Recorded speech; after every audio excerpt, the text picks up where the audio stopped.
नमस्कार, मैं हूँ प्रियंका वर्मा। हर बार की तरह मैं आपके लिए एक खूबसूरत सी कहानी लेकर आती हूँ। इस बार भी मेरी कहानी की पोटली में से मैं आपके लिए एक और खूबसूरत कहानी लेकर आई हूँ, जिसका शीर्षक है काबिलियत की पहचान। तो चलिए इसे शुरू करते हैं।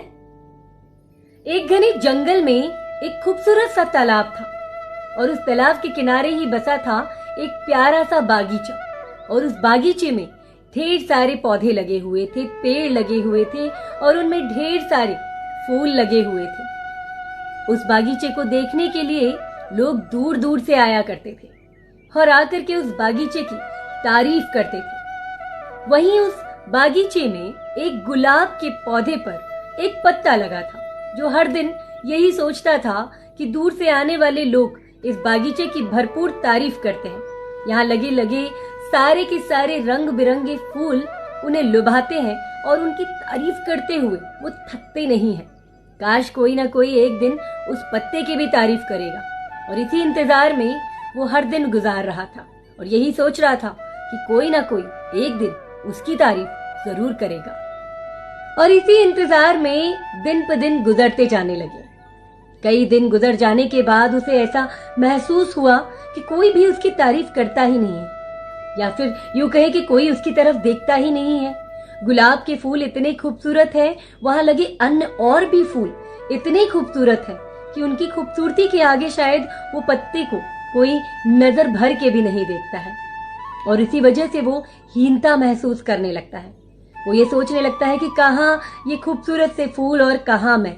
शायद मेरा होना या ना होना एक तरह से कोई मायने ही नहीं रखता है।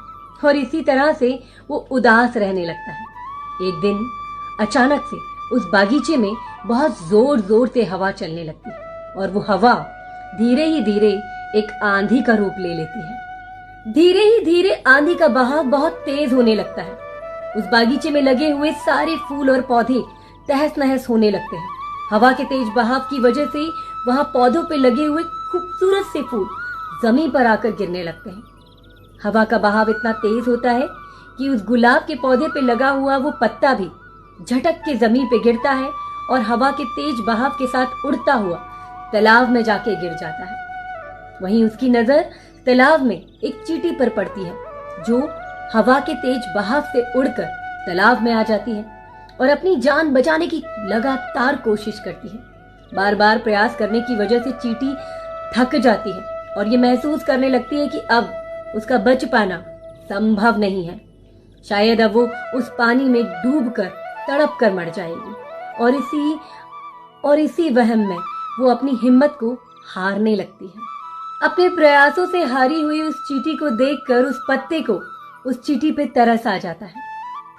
वो उसको मौत के मुंह में जाता हुआ देखकर उसे तुरंत ही आवाज लगा देता है, रुको, घबराओ मत, मैं तुम्हें बचा लूंगा, मैं तुम्हें मरने नहीं दूंगा। और ऐसा कहकर वो उस चींटी के पास जाकर उसे अपनी पीठ पर बैठा लेता है। धीरे ही धीरे आंधी का बहाव कम होता है और हवा के मंद झोंके से वो पत्ता किनारे की छोर पे चला जाता है। और जैसे ही वो किनारे की छोर पे पहुंचता है तो चींटी किनारे पर उतरकर बहुत खुश हो जाती है और खुशी के मारे उस पत्ते से बोलने लगती है कि आपने आज मेरा जीवन बचाकर मुझ पर एक बहुत बड़ा उपकार किया है। आप सच में बहुत महान हैं। मैं आपका कैसे शुक्रिया अदा करूं, पर सच में आपका दिल से शुक्रिया। चींटी के शब्दों को सुनकर वो पत्ता भावुक हो उठता है और उस चींटी से बोलता है कि धन्यवाद तुम्हें मुझे नहीं करना है, जबकि धन्यवाद तो मुझे तुम्हें करना है, क्योंकि आज तुम्हारी वजह से जिंदगी में पहली बार मेरा सामना मेरी काबिलियत से हुआ है। आज तुम्हारी वजह से मुझे पता लगा है कि मेरे जीवन का मकसद और मेरी ताकत क्या है। और अपने उस मकसद को समझकर मैंने तुम्हें आज बचाने की कोशिश की और अपनी ताकत का सही इस्तेमाल करके मैं तुम्हें बचा भी पाया। बस अफसोस आज इस बात का है कि मैं आज अपनी डाल पे ना रहा, पर खुश हूं कि मैंने अपने जीवन में किसी के काम आने का मकसद पूरा किया और अपनी ताकत का सही इस्तेमाल भी किया। तो ये कहानी आज मेरी बस यहीं पर खत्म होती है, लेकिन इस कहानी से हमें सीखने को ये शिक्षा मिलती है कि तो दोस्तों, ईश्वर ने हम सबको अनगिनत शक्तियां दी हैं। सबके अंदर अपनी अपनी एक अलग काबिलियत है।